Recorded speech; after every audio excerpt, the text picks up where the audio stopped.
Bismillah ar-Rahman ar-Rahim. Hello everyone and welcome back to the channel. Welcome to another stream, ladies and gentlemen. Today it's all about Liverpool Football Club. My club. Shout out to Luis Garcia. It's all about Liverpool Football Club, ladies and gentlemen. And today we're here to talk about, us being top of the league. Is this whole title stuff sustainable or not? All that type of good stuff.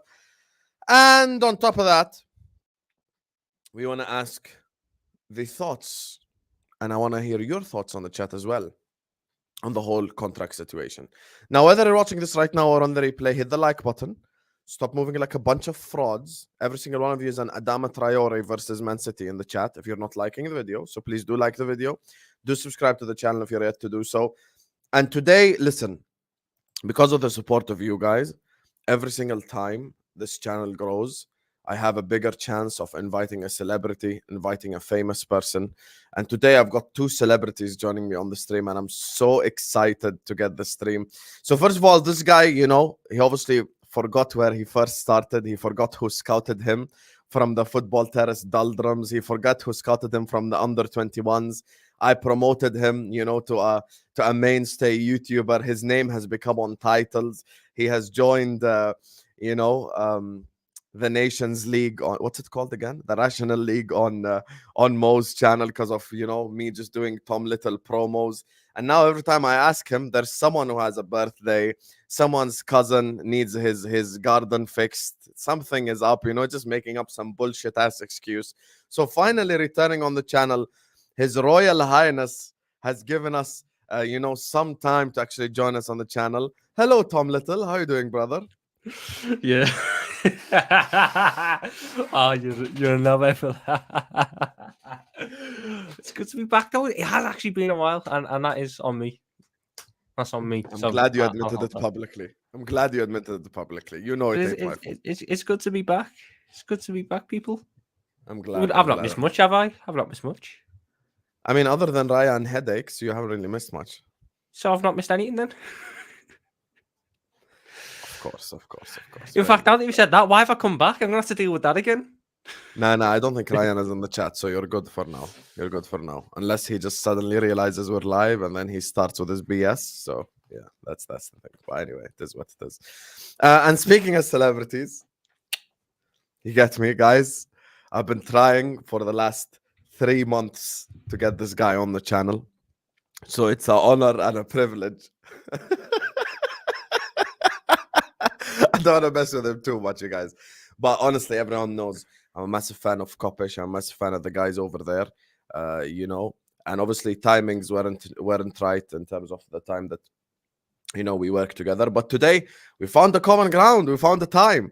And he's here. You get me? So the man, the myth, the legend, man like Callum is in the building. How you doing, Callum, man? Not too bad, bro. Not too bad. Thank you for your patience with me. I appreciate it, man. No worries. Listen, Liverpool. Well, I've got a little bone to pick with you, though. You're still smoking, bro. Listen, it is what it is, isn't it? When we sell Darwin Nunes, I'll stop smoking. I'll hold you to that.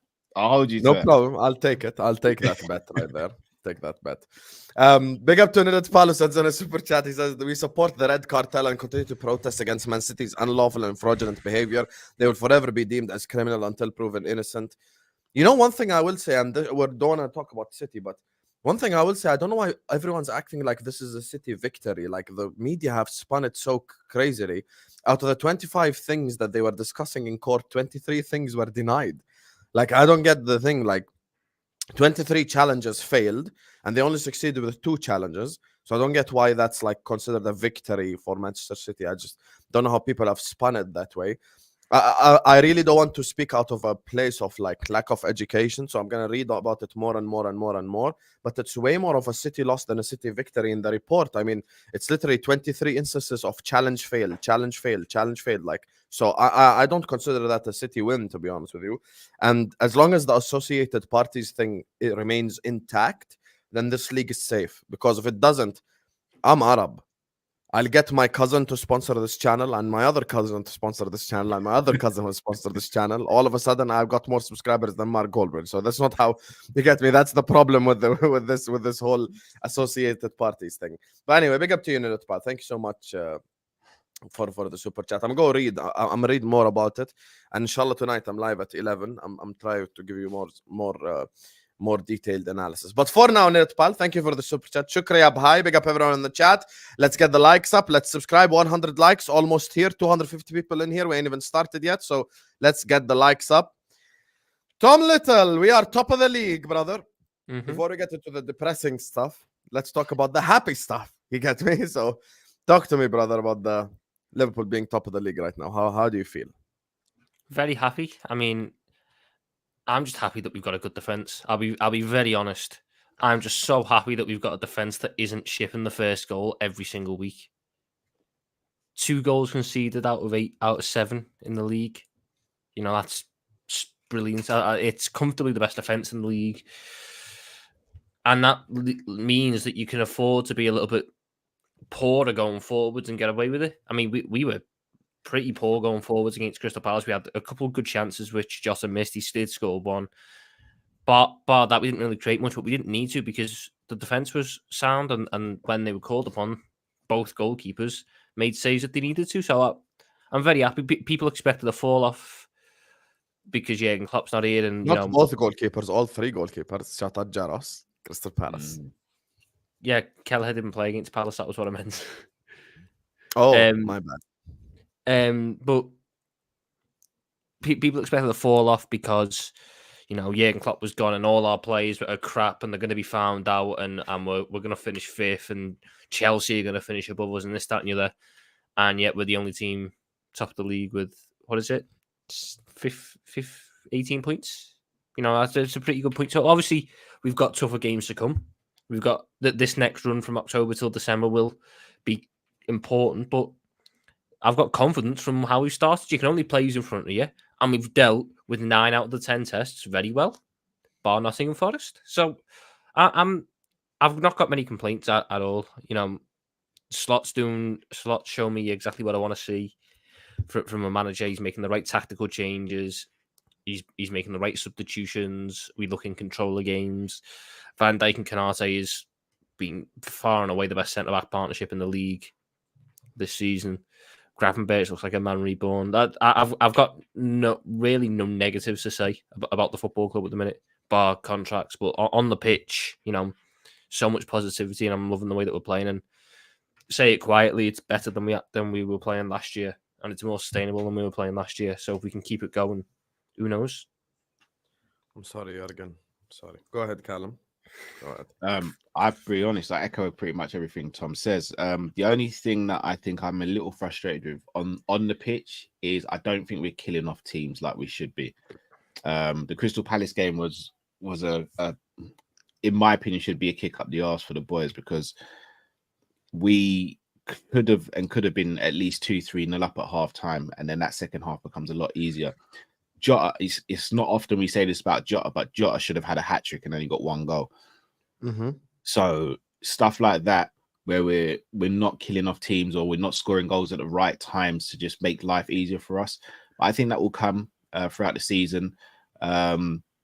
We are playing a little within ourselves and under our sort of peak, but we're still winning, which is something, again, that is a positive. However, you do want the performances to improve, because as you start playing against better opposition, if those performances don't improve, then you can get found wanting. However, we have shown in a couple of times where we had the quote-unquote more prestigious big-name teams to play against, such as your Milans and your Manchester Uniteds, we have raised our game, and we've shown them that we are more than a match for them by beating them 3-0 and 3-1 respectively. So I'm very happy with what we've seen on the pitch so far.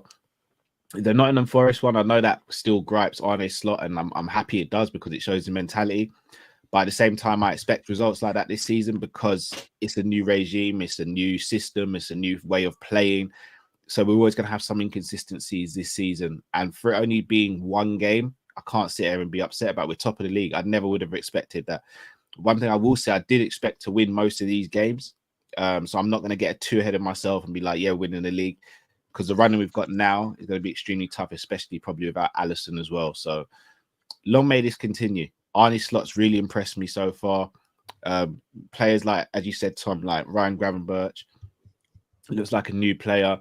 I think Luis Diaz and Gakpo both started the season really, really well as well. Two players who had doubts and concerns over them as well. So yeah, it's looking good, man. It's looking good. Can we win the league? Yeah, We can, but I don't think we will. Why? you need a lot of luck to win the league because Arsenal and City are better than us. But if you get that luck, why can't we? We've shown in the first 10 games of the season, all competitions, that we've got answers to a lot of questions. And I agree with Carol in that we haven't really got out of third gear at some point this season. When we get hit fourth and fifth and sixth, who knows what we could achieve? Obviously, Rodri being out for City is massive in terms of a swing in that sense.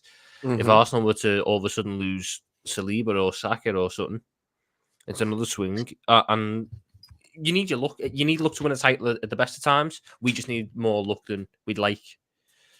But 100% you can, because crazy things have happened in this league, and we've got all the pieces and we've got all the aspects in a team to win a league. I want to ask you guys a question regarding Slot, because you agreed on the Slot thing. When you say we were playing better football, I don't think you guys actually believe that, to be honest with you. I don't think you really believe it's better football. No, I do. It is better football. Better football than the last 2 seasons. Not better than Klopp's overall reign. Klopp's overall reign, we might not see football like that again, but the last 2 No, but seasons... are you talking about in terms of getting results or entertainment? in terms of getting both in terms of... Yeah. Oh, there is no way you're more entertained by No, hear me out. Hear me out with that one. No so way. results, obviously, that the proof's in the pudding there. I like sustainable football. Like Husam, I'm getting older, bro. I got 3 kids. I can't be doing this basketball football. My heart can't take it anymore. So I'm good with going 1-2-0 up and then controlling games, having players who are fresh the next game because they haven't been running hard for 95 minutes trying to get a 4th goal in the game when we're winning 3-0.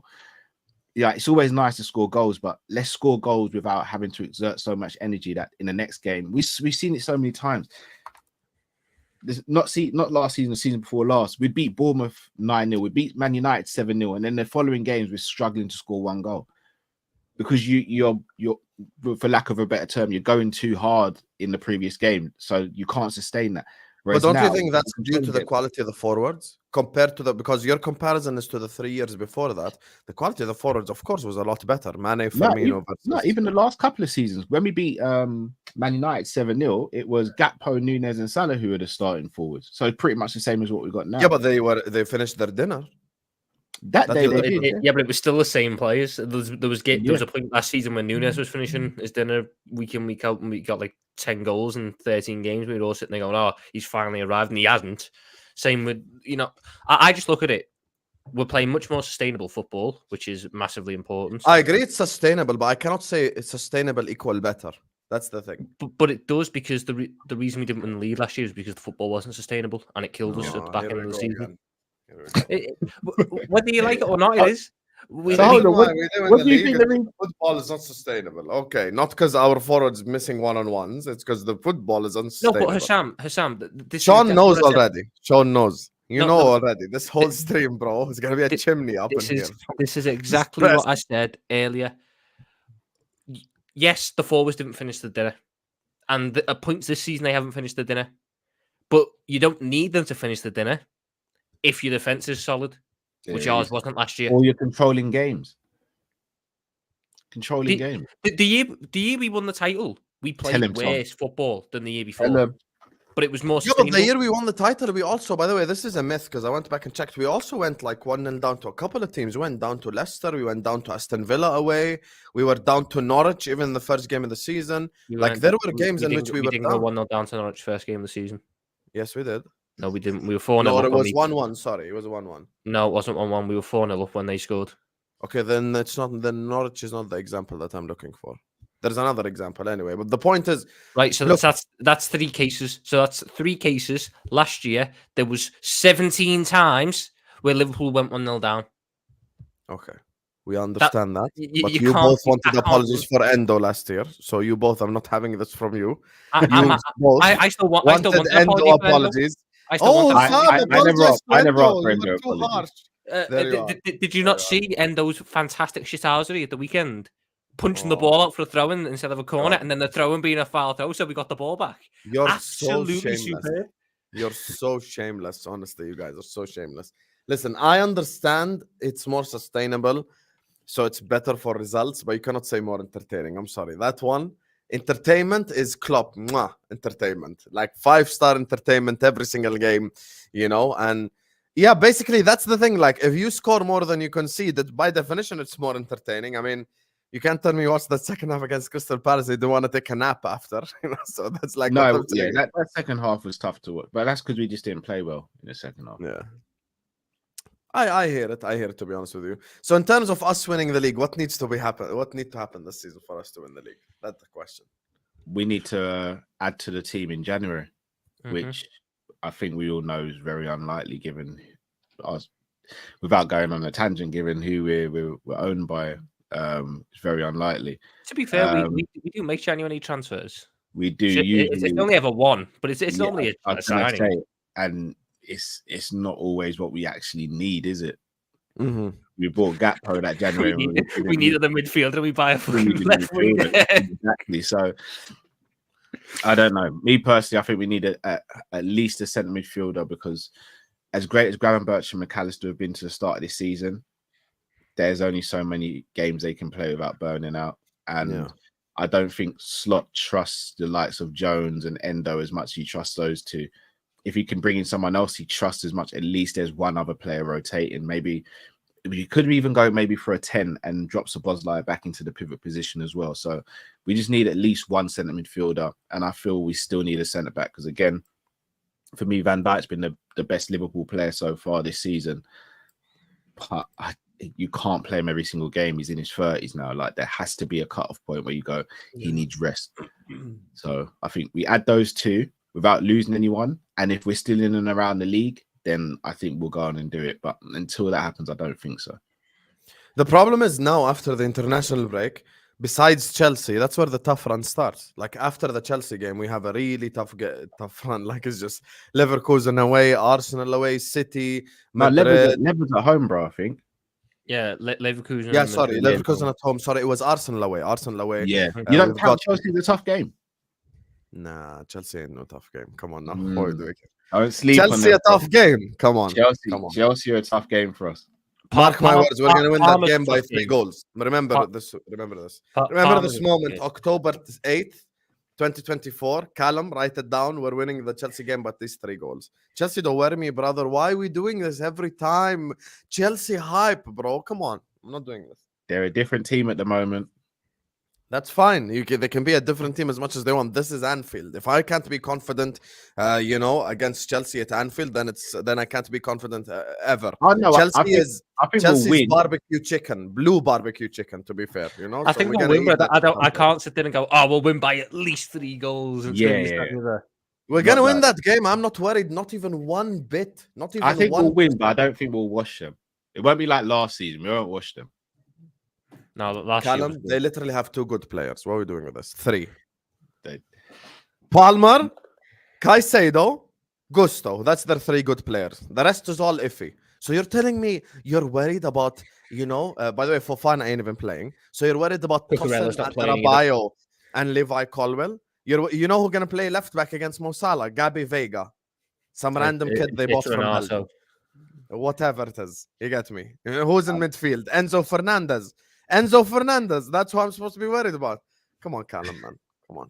I'm just saying it's not going to be. Have some confidence. You're the same guy that calls me negative, you and Tom and shit. How about you have some confidence about your own club? Talking about Chelsea's a tough game. Come on now. No, Chelsea a tough game. There's confidence. Chelsea a tough game. Come on. There's confidence, but there's also that you're not going to take them lightly. I agree on the run that we got coming up, but I also think that if I look at the team that we've got, we can give them these sides a really good game, and we've got as much as they teams that we're playing have got players that can hurt us. We've got players that can hurt them, and I feel like that's kind of thing that we need to accept. That yes, that Arsenal have Saka, and Saka's really good, but we've got Salah. And we've got they've got Saliba, we've got Van Dijk. We can go toe to toe with these teams, and the manager that we've got now seems to be really switched on tactically, and that might be a big difference maker in these games. Where, as much as I love Jurgen Klopp, he had Plan A, and Plan A was Plan A. On Klopp, please. It's Can being you not honest. mention Klopp from now to the end of the video, please? It's being honest. Because you rattle me when you say that. Leave Klopp alone. He won us the one title we've seen our whole life and one Champions League. Because in 2005, you were still a seaman. You never saw that shit. So you saw the 2019 one. So relax. Stop talking about Klopp. He's the only reason why you show your face publicly and talk about all this winning. So leave Klopp out of the shit. When it comes to the tests, this is the thing when we say the word test. Test, by definition, should be a tough game. I'm not even being arrogant. I'm not even doing this on purpose. I'm being dead serious. Test is Arsenal away. Real Madrid, Manchester City. You both have just said we can win the league. So by definition, I'm a title contender. By definition, I'm fighting for the league title. If you both believe that we're fighting for a league title, why on earth will be playing the team that finished 6th last season at home a test? Even though with all their new stuff. The real test is Arsenal away. Manchester City at home. Real Madrid. Those are tests. No one can tell me Chelsea at home is a test. Chelsea Maybe at the bridge I can accept it, but not at home. It's a test, man. It's a test. Why? Why? Because of the way we play and the way they play. Now, Tommy's right. Slot is very switched on tactically. However, if you look at where Chelsea found their joy, it's when Palmer picks up pockets of spaces, threads the pass through to Nicholas Jackson. Sancho's had a good start to the season as well, getting some good assists from the left-hand side. Because of how we play, it can play into Chelsea's hands if we're not on point on that day. Again, I don't rate Jackson as a striker, but if you give a striker enough chances, then they're going to score. And sometimes you only need 1 or 2 goals. So also the fact Jackson against Van Dijk and Konate, though. I hear it. I hear it. And again, Gravenberch has been sensational. Mac is brilliant. I still wouldn't say they're 2 of the best defensively when it comes to being switched on. Cole Palmer, picking up those pockets of spaces is deadly. So I don't know which one of those 2 is going to be assigned to dealing with him, but someone has to be assigned, and they have to be switched on the whole game as well. Mac 10 is going to deal with Palmer that game. I hope so. That's honestly. But the thing is, you guys contradicting yourself though. Because if you think we are title challengers, which I do agree, we will challenge for the title. I just think we're going to fall off if we don't sign players. If we are title challengers, how can you say Chelsea at home is a test? If it's at the bridge, okay, but not at home. You do realise the team that won the title last year drew with Chelsea at home. Yeah, and that's Poch's side. Poch is a much better manager than Maresca. No, but I wouldn't say that Chelsea team are playing better than this one are. The top 6 teams that you play are always going to be tests, whether you like it or not. They're always going to be tests. So if we're playing Spurs at Anfield, you'd say it's a test? It's a is it as big a test as City? No, but is it a test? Yes. Okay, am so one test is like 2 + 2, and then you answer, and the other one is like, draw a graph X + Y + 2 Z = 3. Blah blah. That's one's GCSE, one's A level, one's uni. Yeah, exactly. Yeah. Arsenal and City are tougher tests than Chelsea, but that doesn't mean Chelsea aren't a test. And they're going to test in different ways. You don't worry a little bit that Alisson is probably not going to be available for a large part of the running. You don't worry a little bit that McAllister's carrying this little injury, which we don't know what's going on there. I am worried about Chelsea. I'm worried about Arsenal away, where we would need Alisson, and I'm worried about City and Madrid, where we need Alisson. With all due respect to the rest, I'm not worried whether Alisson plays or not, because Kelleher's a good keeper. Why do we cannot change energy? Yeah, Kelleher's a good keeper. Kelleher's better than Sanchez, and that's their starting. Of course. Yeah, of course he is. Yeah. Anyway, let me read a couple of these super chats before we move on topic. Big up to my guy Felipe, who says, is Trent the best right back in the world? Salah finished. I mean, in terms of Trent being the best right back in the world, for the last 3, 4, 5 years, me, Callum, and Tom have been going through the same experience, of which the primary job of a right back is to defend. Well, guess what? Trent has been the best defensive right back in the Premier League all year long. He's been, I think in the Wolves game, he got dribbled past like once. He's been locking up people. Going forward, he's been asked, to be fair, which is not what we usually say about Trent. But defensively, I don't think there's anything wrong with him. He's been very good defensively. I don't think he's the best right back in the world anymore. Who is? Don't know. I just don't think it's Trent. I'd rather have Kimmich at right back if I'm going to be honest. I think Trent's a world class footballer. I just don't think he's the best right back in the world anymore. Fair enough. I think the only competition for him is I will Carvajal. reserve opinions on Trent Alexander-Arnold until I know more about his contract situation. The audacity of Tom Little to turn on the local boy instead of turning on his ownership for not showing ambition. You're a fraud. You're a fraud. So if he leaves Liverpool to Real Madrid, you're gonna have hold that against him. Mm-hmm. Wow. Oh. No one can deny that Nunes single-handedly cost us the league. I do deny it. I don't think it's just Nunes. I think it's Nunes. Yeah, I think it's Nunes and Diaz, to be honest. So it's two players, not only one. So yeah, that's who cost We us the league. conceded the first goal 17 times. Yeah.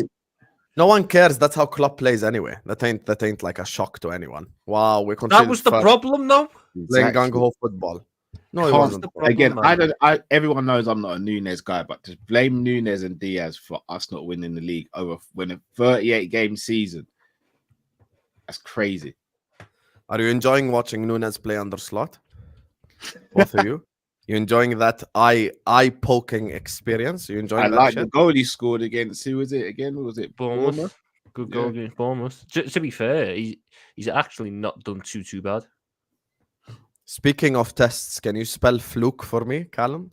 Oh, up to you, here's the thing. This is why I say it's not a fluke, because we've seen him score goals or high quality goals since he's been here. The thing is, we just know he's not a consistent finisher. Mm-hmm. I'm in your camp when it comes to Nunes. It's not a fluke that he has 2 goals in 21 games. Would Callum score more goals for Liverpool? Does Callum have more tech? No, because I was never a striker, so I wouldn't. I'd be horrific in front of goal. You probably have a better first touch. Big up to Sam, who says, Husam, Trent to Madrid is getting more and more and more attention. We're going to be talking about that. That's the next section. You get me? So, yeah. Big up to all of you guys. There's 500 people locked in. Big up to everyone tuned in. Make sure guys are liking the video. Let's get to 200 likes at least ASAP. Big up to you, Sam, Niltpal, and Felipe for the super chats. Guys, likes up. Yalla. It's free. Hit the like button, subscribe to the channel. Kopish and Tom Little's channel is in the description. Make sure guys go subscribe to these 2 celebrities as well. Contract situations, guys. All hell has broken loose. All hell has broken loose in the Liverpool fan base. Shit is hitting the fan with this Trent stuff to Madrid, with this Van Dijk stuff, with this Mo Salah stuff. Callum, I must start with you. Talk to me about this contract situation. It's a situation that's come about because of negligence over the last few years. I generally don't know. Do you know what it's like? It's like I know the school term starts in September for my kids, but I'm going out a day before school starts trying to buy them school uniform. Everyone would look at me and be like, well, that's not the smartest of planning. So it's a 50-50 chance whether I'm going to get their sizes, whether I'm going to get what they need or not. When you leave contracts like this to just go down to the last year or now less than a year, you're giving most of the power to the player. Now, that works if you're a Chelsea or Man United, where you are frivolous with your spending when it comes to contracts and wages. But when you're a team like Liverpool, it absolutely doesn't, because we're very frugal with how we spend money. We are very much penny pinchers, and we look at every single penny. Not just letting 3 contracts run down. You've let contracts run down of maybe your 3 most important players, barring Alisson Becker. It is crazy. And look, Hughes and Edwards, they're now tasked with dealing with the mess. However, I still don't think they've made a good start. I think the contract negotiations should have started well before they have now. I think the fact that you've got Salah and Virgil coming out publicly saying that they want to stay and still nothing's been done about it, for me, is concerning. The Trent situation is a concern, because the thought of losing Trent is crazy to me on a free. I think you can replace him as a right back, but you can't replace him as a footballer. Virgil van Dijk, for me, is still the best centre back in world football. So losing him on a free would be disastrous. And Mo Salah, for me, still is the best right winger in world football, even though it might not be the same Mo Salah of a year or 2 ago. If we lose all 3 of those players, it's a disaster. If we lose one of those players, it's a disaster on a free. given how we are in terms of replacing players as well, it doesn't fill me with a lot of like positivity. And the fact that we're moving quickly on Kwanzaa and Konate shows that the club are trying to kick in gear and start planning properly. And for anyone saying, look, why are you getting those contracts done when they're not priority? I think you do the lower, quote unquote, lower contracts before you do the higher ones, because if you go higher with the highest contracts, then the lower contracts become higher as well, just the nature of finances. So I think they've wanted to sort those out first, get them under the table, and then from there work on the big three. I just don't feel we've got a lot of negotiation power. And look, Tom, I know you spoke about Trent, and obviously I'm not from the city of Liverpool, so I can't speak about certain things such as culture and all that. If Trent leaves, though, I can't really hold it against him. And the reason why I say that is because the club need to show ambition. I don't think it's to do with salary as much for Trent. I don't think it's to do with salary of Virgil and Salah. I think it's to do with length of contract with those two. For me, I think it's Trent's ambition. Trent's been here and he's won everything, but he's won everything once. He's won the league once, he's won Champions League once, FA Cup once, Carabao he's won twice, and then Super Cup, etc. He's won once. We have sat here from 2017, 2024, calling Trent a generational world-class footballer. Yeah. He should have more than one Premier League. When we debate who the best centre-back in the Premier League era is, we say Van Dijk. And what's the first thing our rivals say to us? How can you put Van Dijk in the conversation with Rio, Vidic, Terry, and Vince and company have all these Premier League trophies? Virgil's just got one. They deserve to be on way more trophies than they're on.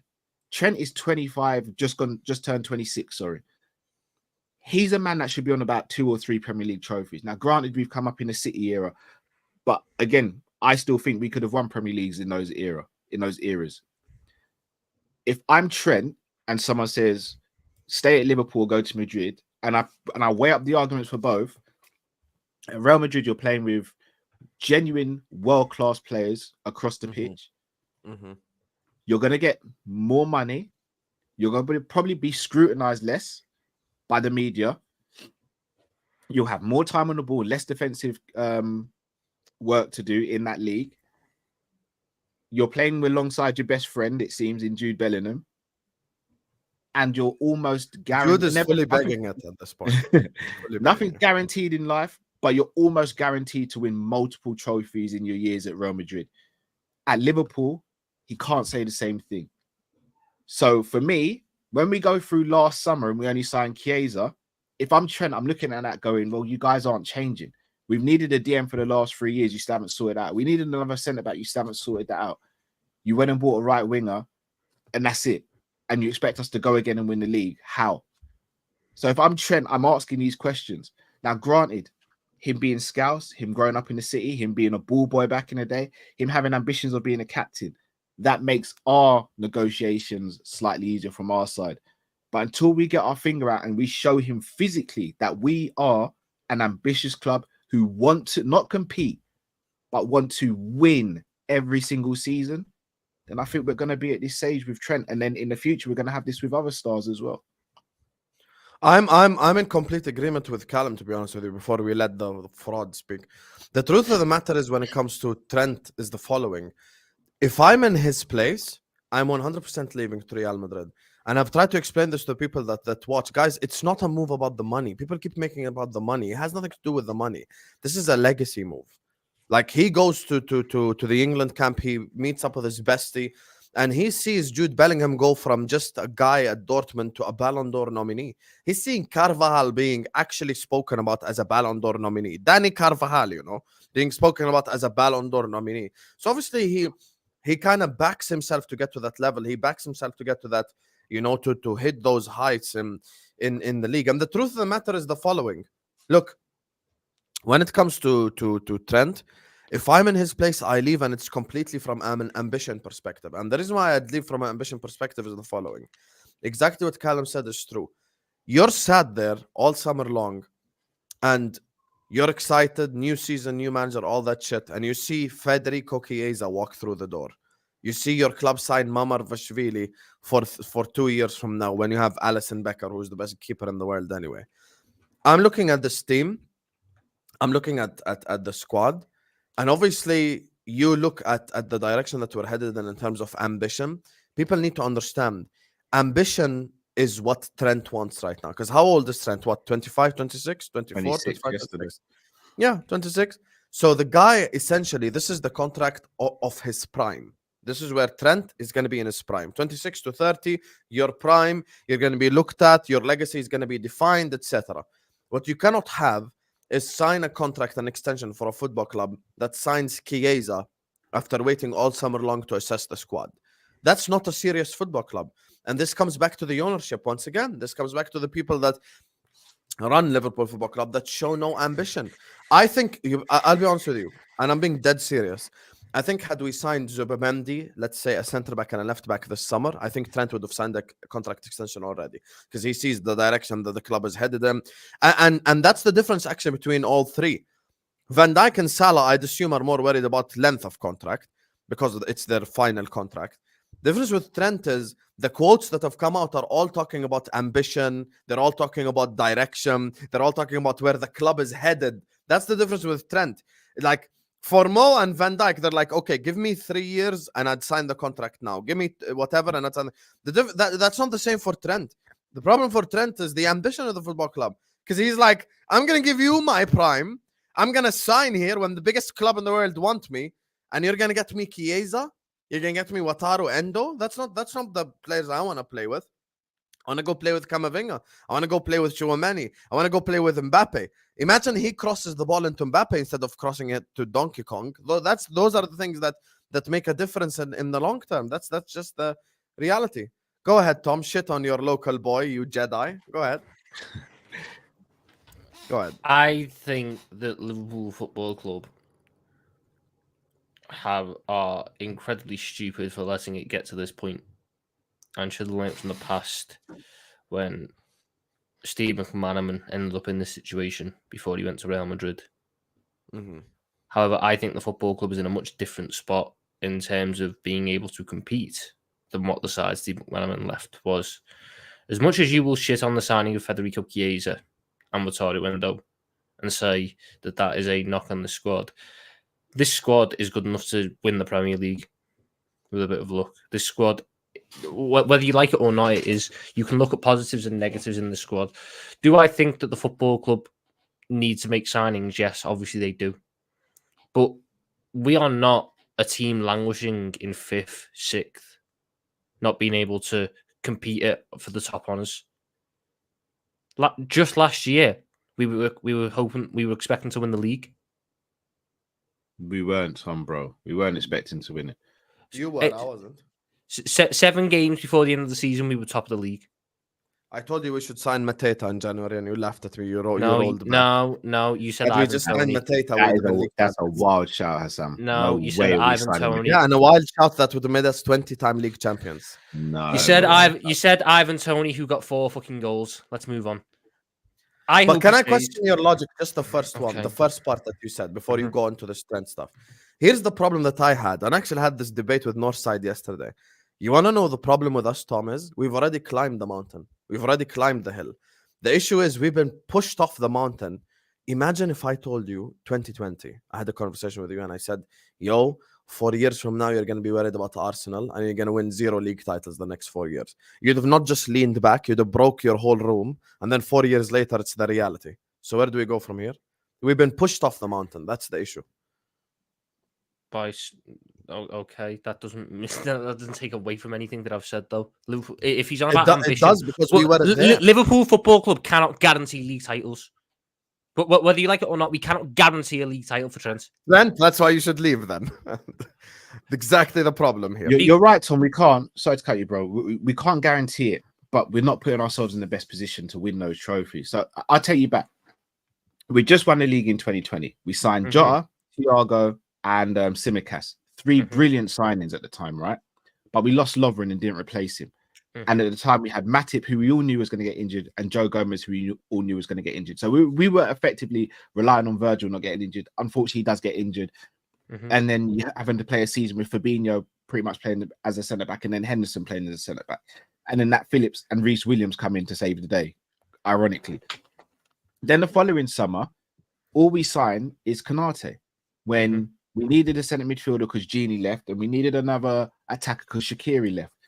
Then in the January, we signed Luis Diaz. We were all laughing. We're going, yeah, brilliant. And then Carvalho signs in January, but we can't buy him, bring him in until the summer. But you're still a little short. And then we finish a point behind City. I can live with that to an extent. Then the summer, after we finish a point behind City and lose the Champions League final to Real Madrid, our 3 signings were Darwin Núñez, who was a project striker after losing Mane, Carvalho, who at the time people told me was the next Coutinho or Firmino could play false 9. And I said, that's crazy, guys. Pump the brakes. And Calvin Ramsey. Those were our 3 signings, bro. Calvin Ramsey, and I said this at the time, so anyone who watches what I say can back me up on this. I said Connor Bradley's better than Calvin Ramsey right now. Calvin Ramsey could end up being excellent, but Connor Bradley's better right now. Calvin Ramsey's not coming in to challenge Trent. He's coming in to just fill up the numbers. And lo and behold, we go and have a terrible season. Then, after that terrible season, we lose Hendo, Fabinho, Ox, Naby, and Milner, right? All 7 midfielders. Oh, sorry. Artemelo. We brought in Artemelo before that season started, by the way. So last summer, that's the worst signing in club history. We lose those 5 players. We bring in Szoboszlai, great signing at the time. McAllister, great signing at the time. Ryan Gravenberch, who I was a bit unsure about the profile of the player, not the talent, the profile. And then we also brought in Endo, who everyone kind of said, this doesn't make sense. So since 2020 to now, our summer transfer windows haven't screamed out we're trying to win the league. It screams out we're good with top 4. Trent's probably just not good with top 4. Yeah, and that's the problem, Callum. That's what I'm saying. We were at the top of the hill and we've been pushed off. So it's a different level of anger trying to get to the top of the hill versus being there and getting pushed off. So sorry, Tom. You're right, Tom. We do have a squad that's capable of winning the league.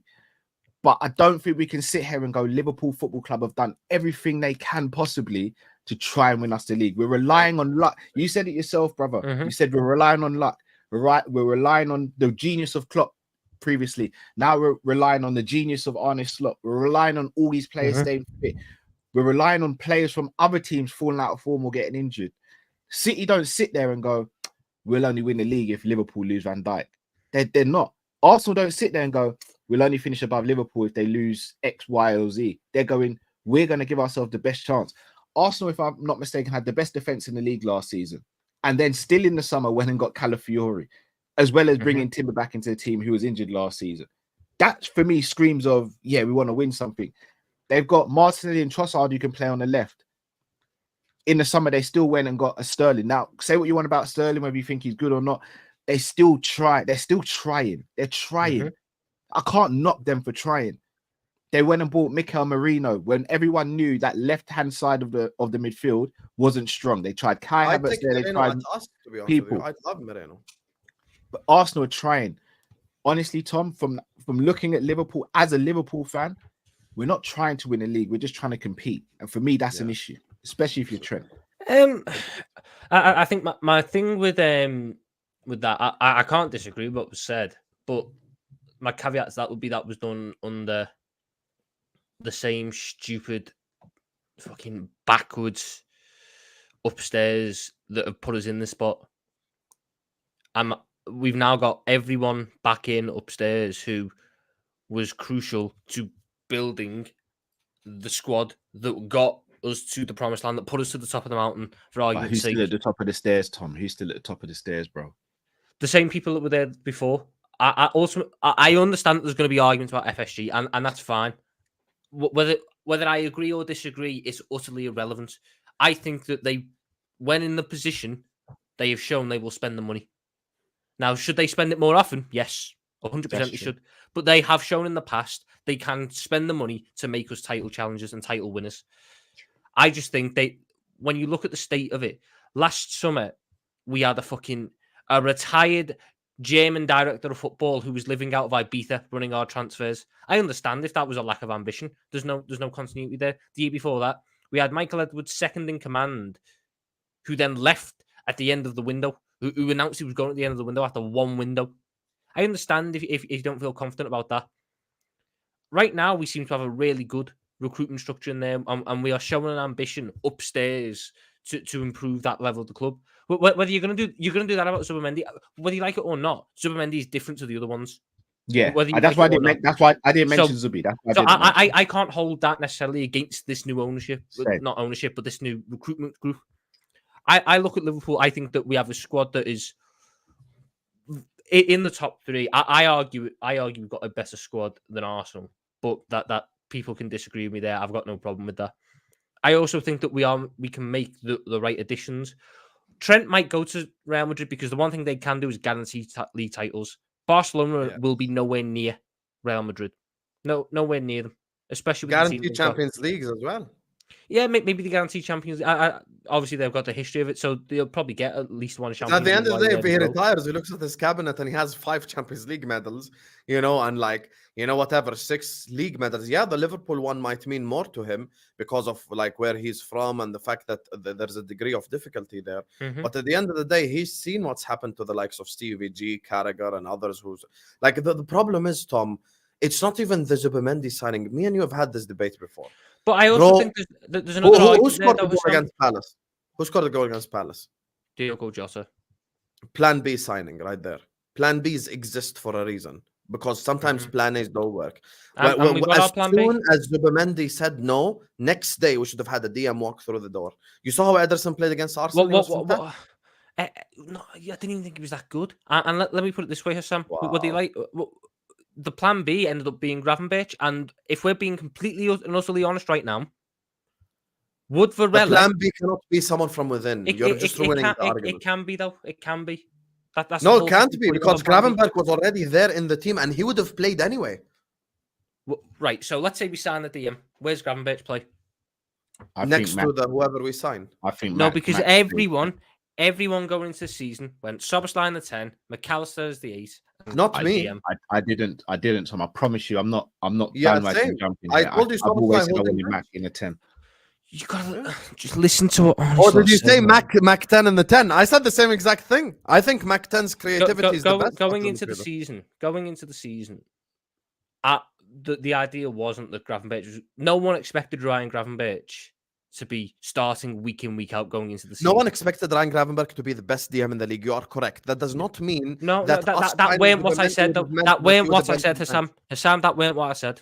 I took it to another level. I'm saying he's been the best DM in the league this season. But it's even more than what we expected. That's not my point. That's not my point. Going into the season, I'm pretty sure everyone on this panel, if you were asked to do your starting 11 on July 1st and you get to add one signing to your team, no one here would have said Liverpool will start with a midfield 3 next year of a DM, Gravenberch and McAllister, because Ryan Gravenberch was out of the picture.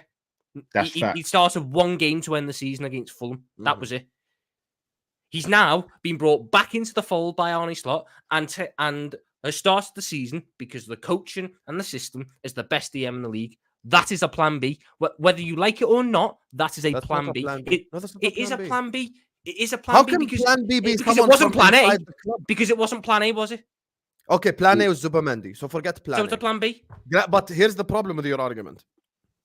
Plan B that you're talking about in Gravenberch was already playing as the Liverpool DM in the preseason. Yes, but no one. So was Curtis Jones. Curtis Jones doesn't play there, does he? Curtis Jones plays the 10. You're missing the point. It's very obvious. No, Plan B, Gravenberch was already playing in preseason, Tom. So before we even but the preseason is not the way to judge it, because look at the starting 11. Fabio Carvalho started every game in preseason on America. He got sold when we got back. Harvey Elliott started every game in preseason. Guess what? He started what? I don't even think he started the game because he got injured beforehand. Yeah. The preseason wasn't to judge because so many of the key players weren't available. We have no idea what it would have been. Season, no one is judging based on preseason, Tom. Relax. I'm saying we watched Arne Slot play Gravenberch in the DM in preseason. We watched him do that. So, and furthermore, he assessed the squad and told you we need a DM. Now, had we signed the DM, Gravenberch would have also started in that DM position, regardless of what we thought. The reason why we all three of us wouldn't have said Gravenberch, McAllister, and Szoboszlai is going to be the starting midfield three, is because we were not used to the slot system. We haven't watched it yet, and everyone was, including myself, was throwing out name of destroyer DMs like Ugarte and whoever, because we were still used to the Klopp system. After we watched the slot system, we understood that he plays in a different way. We figured out the way that he plays the sport, which is double pivot. He plays with a double pivot. We saw Gravenberch play in that position. We realized, okay, the guy is going to play DM this season. We understand it. He's going to be part of the double pivot. Even then, Slot assessed the squad and still said we need a DM. So that's what it shows you, that plan B is the solution, because we could not get plan A, but the plan B is from within. Plan B should be someone from outside the club. No, it shouldn't Plan be. B should be someone like a Varela, someone like no, a... it shouldn't be. It shouldn't be, Yes, though, it because, like I said, do you think if Varela had signed for Liverpool this summer, he would be putting in a better, higher level than what Ryan Gravenberch is right now? No. The answer's no. Well, you can try and say it anyway. The answer's Why no. are you comparing it to Gravenberch? I don't get it. Because that's my opinion of who Liverpool's plan B was. My opinion is Liverpool's plan B was Ryan Gravenberch. Your opinion How is is the your plan B plan should have B been already Ryan. at the club, Tom? Because that's how a fucking plan B works. No, a plan B, by definition, if your plan A is a signing, then your plan B is a different signing, not someone from within the club. That's not a plan B. So I kind of agree with both of you. I agree, Tom, in sense of plan B was Gravenberch, but I'm assuming here, so I have no facts on this. I think plan B, it probably seems like a plan B to us, but I think in Slot's mind, Gravenberch was always a plan A. Yes. In my opinion, I could be completely off. But in the same way, I do agree with Tom that your plan B can be within your squad, for example. Because let's say, for example, we needed a striker and we couldn't get one through the door, and then Jayden Danns was fit and we started playing Jayden Danns, he'd be a plan B, and obviously, hopefully, he'd be scoring goals. The issue I have with the whole situation is we still need a centre midfielder. Even if Gravenberch is I don't disagree. 10 out of 10. We still need another centre midfield, because Gravenberch and McAllister can't sustain this level throughout a whole season, playing every single game in League and Champions League. So we need at least one, maybe two centre midfielders, or we need one of the others to really step up and become the man, as it were. The issue I've got, Tom, I don't see the club having that ambition to do that. And that's what my worry is. I am willing to give them. I think they do have that ambition. I think that they need to show it in the next window. I believe that the ambition is there, January? but I believe January. I'd like to see them get the midfielder in January, but it's a difficult situation, because if the player doesn't have a release clause, then most clubs probably will just refuse to sell. So it's going to be very context based in January. I'd like to see us get the midfielder in, but I don't want us to fucking spend 70 million quid on someone who's only worth 40 in reality, because that would be stupid. You've got to remain smart in that sense. That's the position we put ourselves in, though, bro. So it's like, say for example, I need to buy nappies, but I leave it till midnight. I'm gonna have to go and get to the nappies at the petrol station, which is going to be double the price of it being in Tesco. So I've played that game, I've lost out, but I can't come back home without the nappies and go, I couldn't buy them, babe, because they're double the price. I'll wait for Tesco to open in the morning, because you're in trouble then, innit? So I think that's the game we've played, and we have to knows about that. Yeah, all the kids he has. Yeah, but it can't. The football club has to run the way it runs, and we've got stubborn. As much as I will back them, and I think that they're some of the best guys you could have upstairs, they are very stubborn upstairs. And they will have their ideas set on who they want to get, and they won't budge from that. Even when we say that the plan A's and plan B's, like there's very little in it. I look at it this way: Liverpool, because this is about the Trent situation and whether we can compete. I think you've got a manager who can compete for league titles and can compete for the very top honours in football. I think that you've got the core basis of a squad that can definitely compete for the very top honours in football. And you've got what a lot of teams in the world don't have in world-class players in a number of key positions. Well, I know you brought up the Mamardashvili one earlier and said that's not ambition. And to an nth degree, yes. But to me, that is, because the one thing that we moaned about for fucking years was we never future-proofed. Now we future-proofed. And it ironically, you have done, Husam. Whether you like Where's it or the not, future proof for Trent, Van Dijk, and Mo? Well, hopefully that comes. Again, but the football club will argue the future proofing for Van Dijk is Quanta. That's why they've just given him a new 5-year deal. Fuck my life. No, but this thing, This you, is when you're exactly the when you're issue then. when you're Exactly the future proof. No, but Husam, when you're future proofing, you don't buy a player of the same quality, just 5 years younger, because then No, it no one starts. said that. No one said that. No one said that. So Don't change my words. I never said we should go sign Saliba. No, I never but you said just laughed. You've just laughed at the idea of Quansah being a future yeah, because starting Konsa defender is for not, Liverpool. never ever in his entire life gonna be a Van Dijk level ever. Yes, but guess what, Husam? No centre back you buy is ever going to be Virgil van Dijk level. No, because there are Virgil van centre Dijk backs was with potential out there that could possibly become Van Dijk level players at some point in time. like who? I don't know. That's on the club to scout. There you go. You I can't say thought- there is, but I don't know who. If Which it's is up not to fun. me and I'm trying to future-proof Van Dijk, I'm looking at Bastoni or I'm looking at Schlotterbeck. Exactly. personally. But my argument would be that's not future proofing. That's signing for the here and now. I think Because it's both. I think it's both. Tom, Bastoni's 26, I think. Is he? But I think Yeah, it's that both. means he has 6 more years. I Perfect. think No, it's both. no, but that a Bastoni's not going to join Liverpool and then sit on because we all. If you tell me we signed Diomande, I'll say okay. Someone like that. Like of that's that more of caliber. that's more of a future proofing signing. But, Yeah, but I've don't tell me thought- again solution from it. No, So no, your no, but solution. Hussam- So is every solution going to be from within, Tom? Every No, time. not obviously not because we need to buy a midfielder. So the Trent We replacement need we is need Bradley, we then? need to buy a striker. If So is Trent the Trent goes, future-proof if Trent Bradley? goes, you need to buy a replacement for Trent. Well, you Bradley's know gonna we're not step going up. to do that though. Yes, we. Based on what? Why Based would on we the not do fact that? we couldn't even sign the primary position that we wanted, Tom, to begin with. How can I? But that- Okay, so the same Oh football club, my the same football club, lean back. See, that's the lean back right there. You know, Callum, I'll tell you something. This guy spent 8 months on this channel leaning back, and the 2 months at the end of the season pretended he said the same. Husam, stuff. Husam, Yes. give me one instance at Liverpool where a top player was sold and weren't replaced in the same window or in the window afterwards. Sorry. So within 6 months, the player that was sold wasn't replaced. Genie Wijnaldum. Gini Wijnaldum. All the 7 midfielders we sold because we bought only 3 to replace But 7. No, but the whole point we had this argument last summer, and I agreed. Fabinho. The 7 midfielders played the Firmino. combined minutes of 2 of them.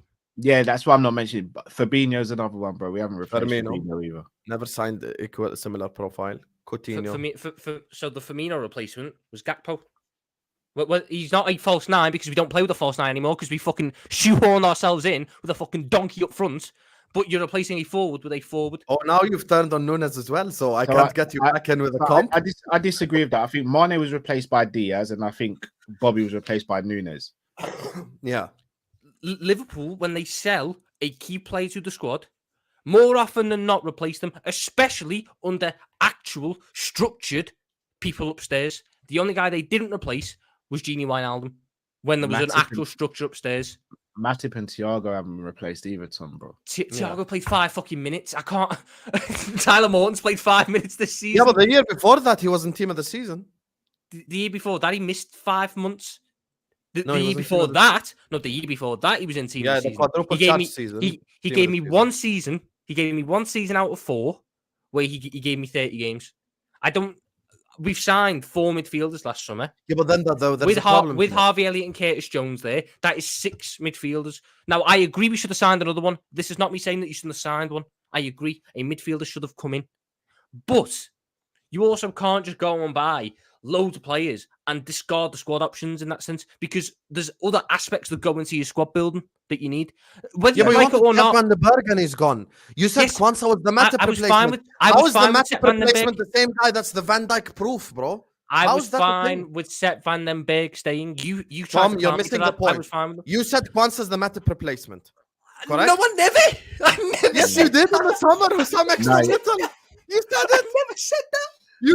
You How literally can- said How can Quansah is the Quansah? Matip How can Quansah be a Matip replacement when he played more minutes than him? You don't replace someone with a guy who's already played more minutes than him. That would be stupid. Yeah, I but said you're Van den talking about we Berg. have already four I centre-backs. said Van den Berg could be your Matip replacement. Okay, sold so him, the problem is what it is. Okay, the problem is not every solution can come from within. Meaning, I agree. Right That's why I now- said the midfield and Okay, left okay, back. okay. All summer, Husam, we were going on about Tom's the left throwing a back. hissy fit. I'm sorry about this, Callum. I'm sorry. Be- This is I- normal Tom I'm good. This This is I'm normal Tom enjoying it. behavior. Lean You're- back. you're like act- that you're Fat acting, Joe Husam. song from 20 years ago. Lean Husam, back. Lean Husam, back. you're ahead. acting. You're acting like I think that Liverpool should never buy anyone, and we should just bring through. Owen Beck should be playing, and Tyler Morton should be starting week in, week out. No, obviously not. Certain positions you don't have the quality in there internally to promote, so you have to go left back. You should have bought one in the fucking summer. You didn't. You should buy one now. Midfield should have bought one 2 summers ago. Should have bought one a summer ago. Should have bought one in the summer. Still need to buy one now. Striker. I like Jayden Danns, but you need to buy a striker. I can't rely on Jayden Danns being a backup option. You need to go and buy a striker to replace Nunes. That's 3 positions. Attacking midfield, I got Harvey Elliott there. I'm fine with Harvey Elliott stepping up and getting more minutes. That's fine by me. Yeah.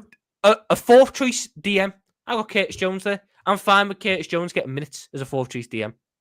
As a right back, I'm fine with Conor Bradley being a backup right back for Trent Alexander-Arnold. If Trent was to be sold, you have to go and replace him. If Salah, I'm fine with Chiesa as the Salah backup. If Salah was to be sold, you have to go and replace Salah. You don't just promote Chiesa. You have to go and buy someone to replace him. If Van Dijk was sold, you have to go and buy another centre-back to go in there. You don't just go, oh, well, that's fine. We'll promote Amar and Nallo. I agree. You have to go and buy in certain roles and to replace certain players. I haven't seen him all year long. Remember in the That's summer? That's a good thing. It's a good Man, thing. Ione is supposed to be this next big thing. We ain't seen him since the season started. Tom, you know what it is? I'm tired of the bullshit excuses from the likes of yourselves and all these people who make bullshit scenarios up. You know that this football club is not going to replace... bullshit scenario have I just this made football club, you know it. You've been watching this club for a long time. You know this club is not replacing Mo, Virgil, and Trent all in the same window. You know that's not how we operate. But they won't let all 3 go in the same window. No, I don't know that for a fact. Number 2, they're probably going to promote Conor Bradley as the Trent replacement. That's just how this club behaves and operates because of you saying plan Bs from within, so it's acceptable behavior. And this, the same football club that could not sign the only player that we wanted all summer long or a plan B for him, I cannot trust them to replace 3 world-class players. You know what it is? You need reality to slap you in the face for you to wake up.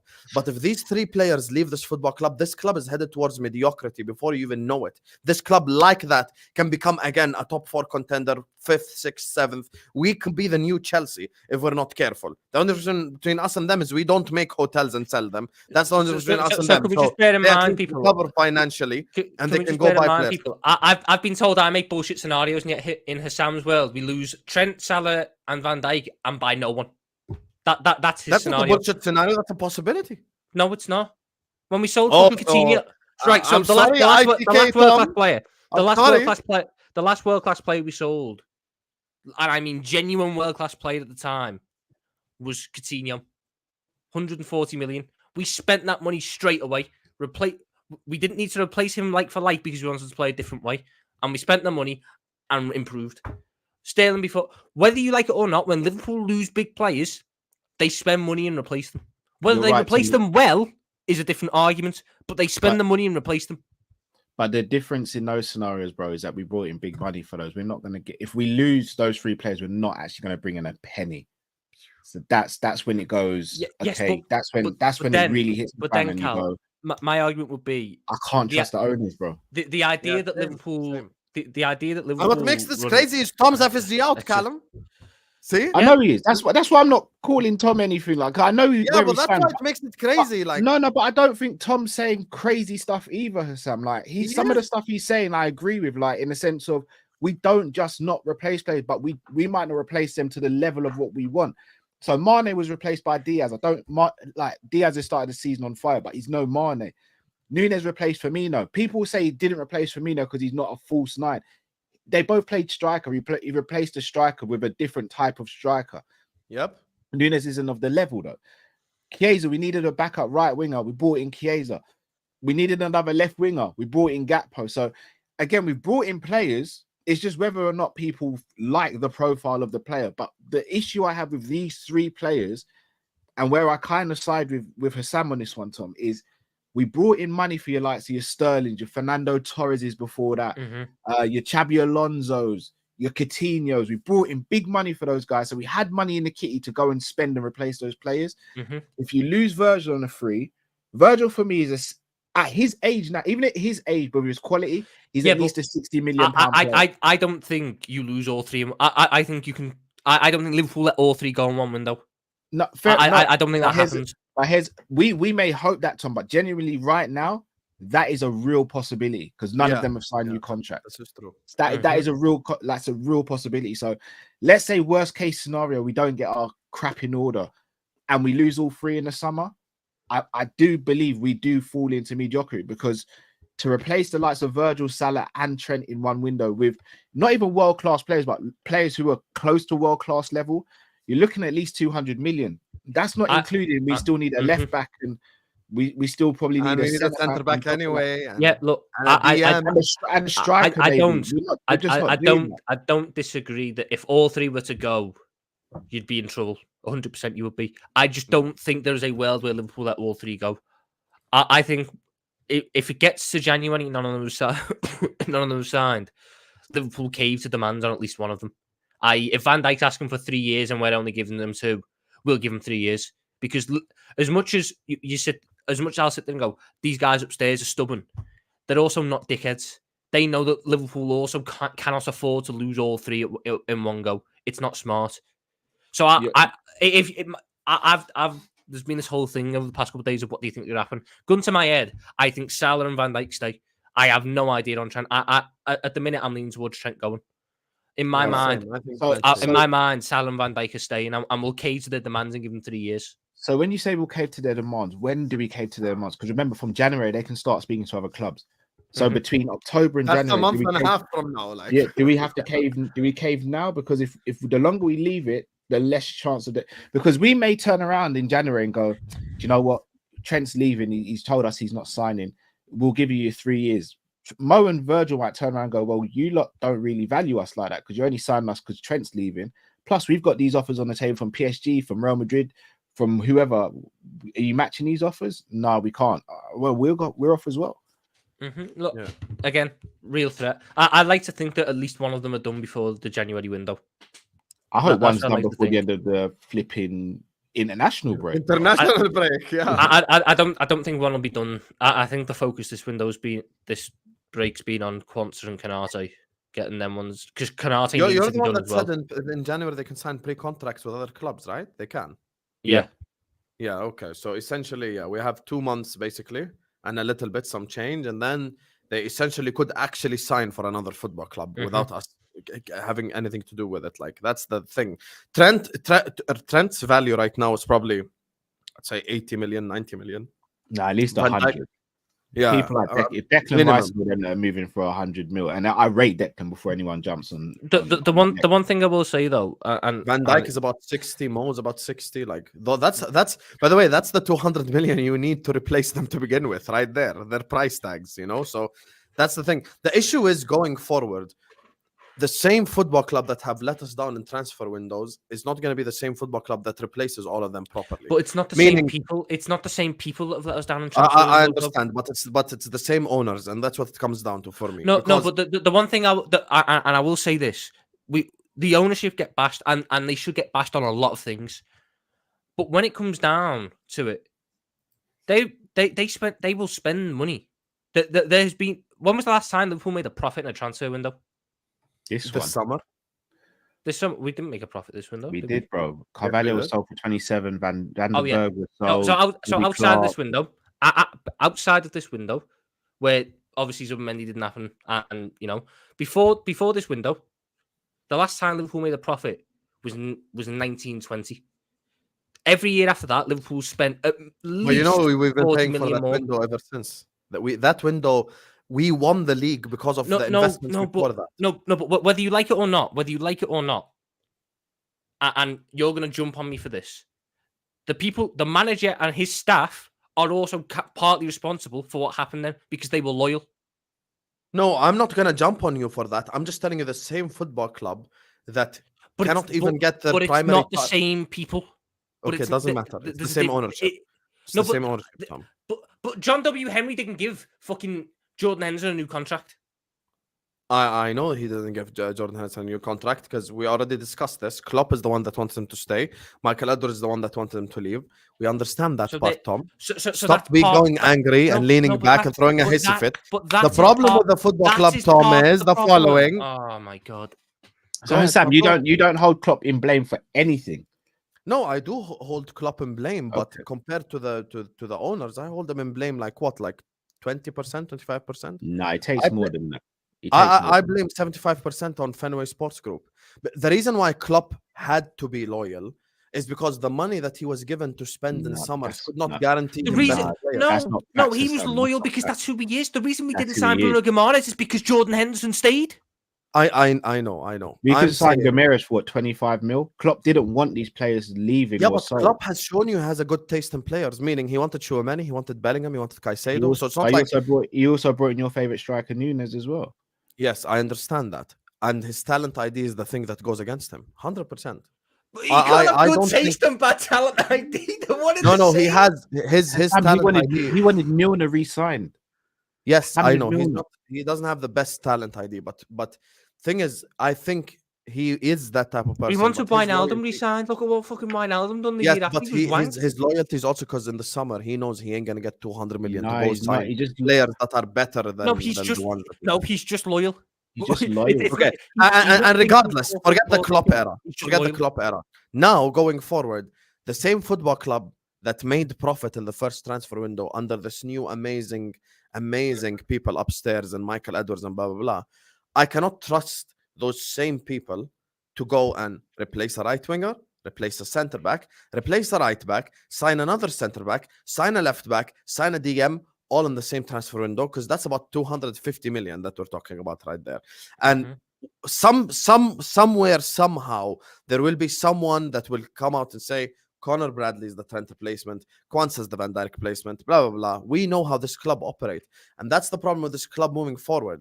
If these three players don't stay, this club's headed towards mediocrity. Before you even see it, this club's gone just like that into mediocrity, into the doldrums, into the sewages. We're going to be there with Chelsea. We're going to be there with Spurs. That's our club. That's literally our club going forward if we don't get our shit together. That's why, for me, forget the summer transfer window. It's paramount we sign a DM in January. The reason why it's paramount we do that in January is 6 months later. That's what I'm saying, Jack. 6 months later, in the summer transfer window, we're going to have a lot to do.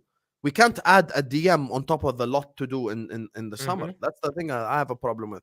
We have to wake up, smell the coffee, get our shit together. And that's the thing that I just don't see us doing, unfortunately. So, yeah. Anyway, let me just do a...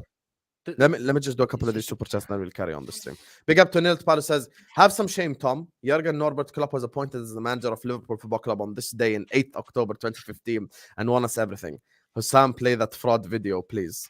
Have you ever seen this video, Callum? No, Well, when I said the time for Klopp to go after we lost 3-0 to Wolves. But, I'm pretty sure. I don't know who to go to first. I'm going to go to you, Tom, as Liverpool got smacked up today. What are you saying? It's okay, Tom.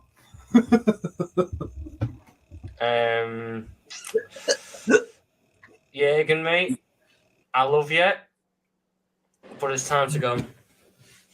I just I think this is what Oh, Tom. I thought he'd lost the dressing room, and I didn't want to tarnish his legacy. That's how And a year later, we challenged for the league and you blamed him. Tommy, Oh, so the squad can challenge for the league. There we go. Oh, Sharif says, Tom. Salah better stay. Marmoush to LFC. Nunez, don't ever disrespect Divock Origi ever again by comparing him to Darwin Núñez. Divock Origi scored goals against Barcelona and Spurs that Darwin Núñez would have sent to the stands. So let's not even go there, please. Someone's face would have been broken. He had a broken nose on the stands if Darwin Núñez was in that position. Imagine corner taken quickly. Núñez! Rosie. Let's not even go there. Big up to you, though. Tom's best argument, lean back. Oh my God. And then he comes back here in April and March when we've bottled it all and we fucked another league title up and we messed it up again. And he goes like, we should have signed players. We should have improved the squad and blah, blah, blah. He just says the same shit over and over again that I was saying for 8 months. The only difference is I sit there in the front of the army for 8 months, taking all the shots, being called an Arsenal fan and all that shit. And then we finish below Arsenal again, finish below Man City again. We lose the league title. And then Tom leans back in March and goes like, man, I should have listened to Husam. You wanted Liverpool to spend the money in January on Ivan fucking Toney. Yes, and he's clear of Núñez. Your point? He scored 4 fucking goals. Playing for Brentford. How many Same did Brentford Nunes do get in every the other same 4. period? I think Nunes got like 7. Nunes got 2 in 21, brother. Yes, and one of them is a fluke as well. Big up to you, Caster. Big up to Sam, who says, do you think Trent is staying or leaving? I think he's leaving. I'm 50-50. Literally, I'm on the fence with that one. I don't know. Callum, you've been on the fence quite a lot today. I can't. The Trent one, I just don't know at the moment. I got to be real. I don't know. Tom? It's not the same. It's a different type of uncertainty with Trent. I would be very surprised if he stays, to be honest. Yeah, I think he's gone, to be honest with you. So, yeah. This club didn't learn from when they made the Bellingham, their all or nothing. If the Mountain guy doesn't want to leave, F him. Get one out of the sea. That's what I'm saying. And can I ask you guys genuinely a question? How do you feel if Zubimendi signs for Man City this January? I wouldn't care if we go and get sorted what we need to get sorted. Oh, I'm gonna care. Oh, I'm so gonna care. No, because I'll be honest. Look, I was one of the people really wanting us to sign Zubimendi before it even became news. But because of it's not the fact that he rejected us, I have no issue with that. It's why he rejected us. It's the fact that he wants to stay in Spain. He wants to stay at the club. For me, he'd be making an emotional decision now, going to another club. I don't want us to be that emotional decision because I don't think you're going to get the best out of that player. At City, if anyone's going to get the best out of a player, it's going to be Pep at City. I personally think there's other players we can go out there and get who can replicate what he does or help us to achieve what we need to achieve.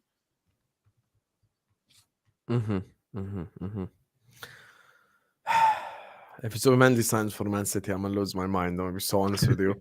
People are doing this nice thing. I ain't gonna do a nice thing. And he actually will earn an enemy forever in me. Like it's never mind, because you can't go from the mountains of San Sebastian to the shit streets of Manchester and me accept it. To be honest with you, so yeah, that's the thing. Big up to Selection says, Husam, you're a top tier waffler. I rate it still.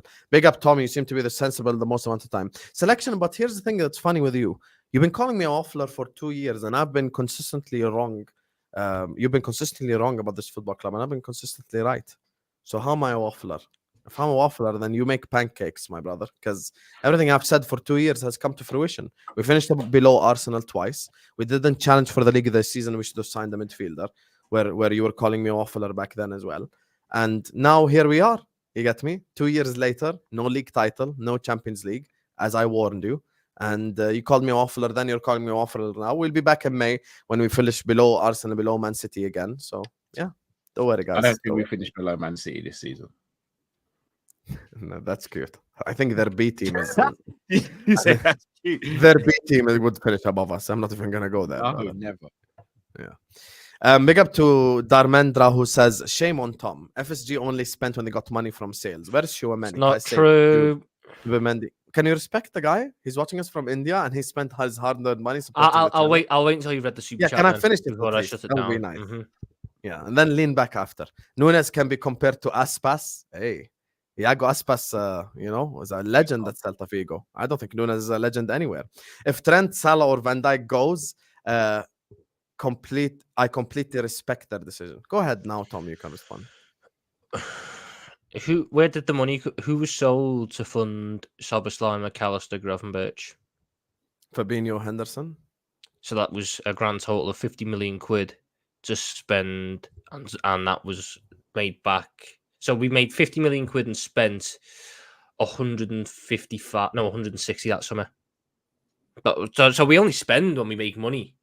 Yeah. That makes sense. Albeit this was a really bad window in terms of the players bought, but who the fuck was sold to fund Downing, Adam, Henderson, this, that, and the other?